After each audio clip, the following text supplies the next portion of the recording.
तर काय म्हणता मित्रमंडळी, जय भीम नमो बुद्धाय. तुम्हाला तर माहीतच आहे की आपण 3 महिन्यापर्यंत ग्रंथपठणाचे ब्लॉग टाकणार आहे. तर आपल्या ग्रंथपठणाच्या ब्लॉगचा दिवस आहे 52वा. तर मित्रमंडळी, काही न वेळ गमावता वळूया आपण आपल्या टॉपिककडे. तर आजचा आपला टॉपिक हा आहे की तिची एक मोलकरीण होती. त्या मोलकरीणीचे नाव काली होते.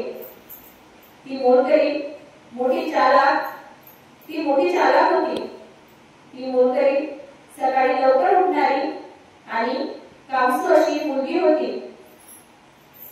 ती एके दिवशी कालीने म्हणजे त्या मोलकरीणने स्वतःशीच विचार केला, माझ्या मालकिनीची ख्याती आहे की तिला क्रोध येत नाही किंवा तो क्रोध ती प्रकटही करीत नाही, किंवा कदाचित मी आपले काम इतक्या चोखपणे बजावते म्हणून माझ्या मालकिनीचा क्रोध उघडपणे होत नाही असे तिला वाटू लागले.